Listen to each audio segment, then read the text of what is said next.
बिस्मिल्लाहिर्रहमानिर्रहीम। अस्सलाम वालेकुम स्टूडेंट्स, क्या हाल चाल है आप लोग। तो उम्मीद करता हूँ आप लोग सब खैरियत से होंगे। जैसा कि आप लोगों ने पहले जो 3 लेक्चर हैं वो आप लोगों ने ले लिए हैं। हम लोग ने पहले ईस्ट इंडिया कंपनी के बारे में पढ़ा कि कैसे ईस्ट इंडिया कंपनी बरसगीर में आई, कैसे उसने यहाँ पर आकर अपना राज कायम किया। उसके बाद ईस्ट इंडिया कंपनी का ख़ात्मा किया बरतानवी हुकूमत ने 1958 में, और बाकायदा तौर पर हुकूमत ने बरसगीर को अपने मतहत कर लिया। अब उसने अपने मतहत तो कर लिया, अब बात ये थी कि किस तरीके से बरसगीर की आवाम को वो लोग अपने मतहत रखें, किस तरीके से वो बरसगीर के अंदर बरसगीर के ऊपर अपने रूल्स एंड रेगुलेशन जो है वो अप्लाई करे, कानून नाफज करे। लिहाजा उन लोगों ने बरसगीर के अंदर कानून नाफज करने के लिए एक इंतज़ामी ढांचा जो है ना वो कायम कर दिया। इंतज़ामी ढांचा होता है, इंतज़ाम मतलब कि किसी भी चीज़ का इंतज़ाम संभालना, किसी चीज़ के बारे में कोई प्लानिंग करना, वो चीज़ें थी। तो लिहाजा उन लोगों ने एक प्लानिंग के तहत बरसगीर के ऊपर अपनी हुकूमत कायम करना शुरू की। अब जैसा कि हमारे पास ये टॉपिक है बरसगीर पाको हिंद में बरतानवी इंतज़ामी ढांचा। अब बरसगीर पाको हिंद, हम लोग इसे बरसगीर के नाम से जानते हैं। पाको हिंद हम लोग इसलिए कहते हैं कि ये जो पाको हिंद है, एक वक्त था कि मुसलमान और पाकिस्तान और हिंदुस्तान जो है वो इकट्ठा था। तो लिहाजा अब बरसगीर के अंदर जो उन्होंने अपना इंतज़ाम चलाने के लिए जो कानून नाफज किया वो सबसे पहले उन लोगों ने बताया था। ये एक साइड पे आप लोग को नज़र आ रहा होगा कि उन लोगों ने एक परफॉर्मा एक स्केच सा दिया हुआ है जिसमें मलका बरतानिया, उसके बाद वज़ीर आज़म बरतानिया, वज़ीर अमूर हिंद बताया हुआ है, वायसराय हिंद बताया हुआ है, सूबाई गवर्नर है और सिविल सर्विस के अफसरान बताए हुए हैं। ये लोगों ने स्टेप बाय स्टेप तमाम लोगों को इख्तियारात जो है ना वो दिए हुए थे। अब सबसे पहले आपके पास जो पहला पॉइंट आ रहा है, उन्होंने कैसे यहाँ पर इंतज़ाम संभाला, ये है कि 1858 के कानून के तहत वायसराय को ताज बरतानिया और बरतानवी वज़ीर आज़म के मशवरे से सूबों में गवर्नर के तकर्रुर का इख्तियार मिल गया था। यानी कि जो वायसराय यहाँ पर था उसने क्या करना होता था, उसने पहले नंबर पर तो बरसगीर के अंदर जो मलका थी उससे इजाज़त लेना होती थी। मलका के बाद उसका जो वज़ीर आज़म था उससे इजाज़त लेना होती थी।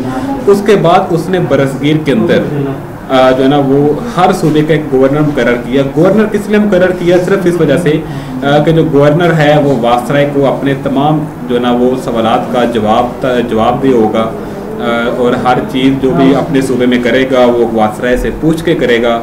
तो इस तरीके से वायसराय ने पूरे बरसगीर को अपने कंट्रोल में कर लिया। यानी कि गवर्नर उसने मुकर्रर किए और हर गवर्नर को एक सूबा दे दिया, तो लिहाजा सूबे की आवाम जो है वो गवर्नर के ताबे होगी। इस तरीके से लोगों ने पहले पॉइंट के मुताबिक अपना इख्तियार इस्तेमाल किया था। दूसरा जो है वो उन्होंने कहा कि बरतानवी कबीना में वज़ीर अमूर हिंद, बरतानवी कबीना वो होती है कि जो बरतानिया के अंदर जो कानून साज कौंसल थी जो बरतानिया के लिए कवानीन बनाया करती थी, उस कबीना के अंदर लोगों ने एक और शख्स का इजाफा कर दिया जो वज़ीर अमूर हिंद था। वज़ीर अमूर हिंद वो शख्स था जिसने सिर्फ़ और सिर्फ बरसगीर के अमूर के बारे में वहाँ पर उस कबीना में तमाम इख्तियारात का इस्तेमाल करना होता था और तमाम तर बातें बताना होती थी कि हम लोग किस तरीके से बरसगीर के अंदर या बरसगीर के अवाम के ऊपर अपना राज जो है वो बेहतर कायम कर सकते हैं। ये उसका काम था।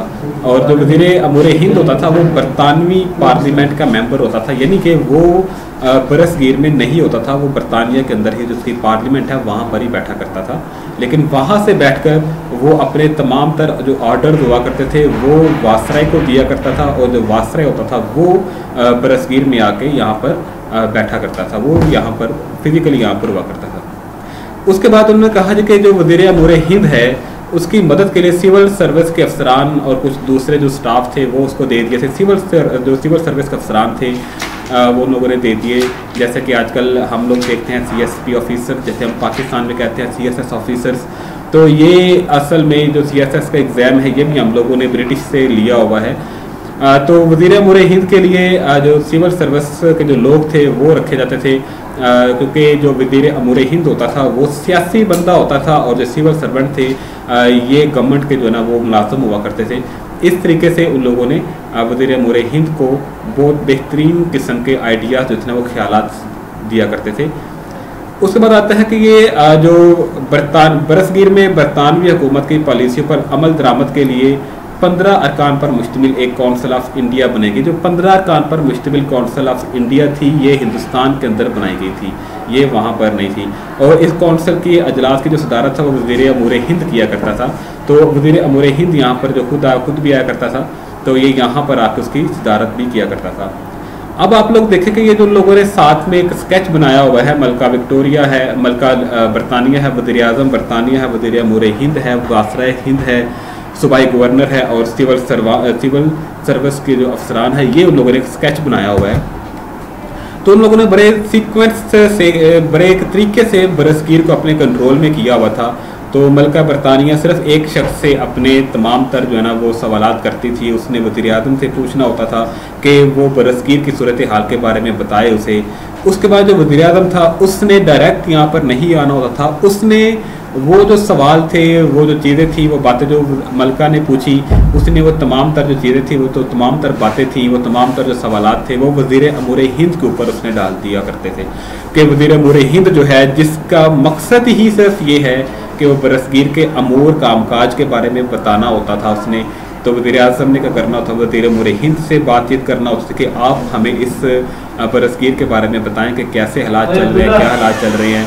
उसके बाद वज़ीर अमूर हिंद ने क्या करना होता था, वासराय हिंद जो कि हिंदुस्तान में वासराय हुआ करता था, उसको उसने ऑर्डर देना होते थे कि हमें फ़लाँ चीज़ के बारे में रिपोर्ट जो है ना वो मुहैया की जाए। उसके बाद वज़ीर अमूर हिंद के मतहत जो कि सूबाई गवर्नर मैंने आपको बताए हुए थे, उसने सूबाई गवर्नर रखे हुए थे। तो लिहाजा वज़ीर अमूर हिंद ने वो तमाम चीज़ें सूबाई गवर्नरों को कहना होती थी कि जो सूबाई गवर्नर हैं वो तमाम तर बातें अपने अपने सूबे के हालात के बारे में जो है ना वो जायज़ा पेश करे कि कैसे हालात चल रहे हैं सूबे के बारे में, क्या सूबे उनके वफादार हैं भी कि नहीं। इस तमाम चीज़ों का बेसिकली सिर्फ एक मकसद था कि बरसगीर की जो आवाम है, जो बरसगीर के अफसरान हैं, वो सिर्फ़ और सिर्फ एक ही मलका के वफादार हों और वो है मलका बरतानिया।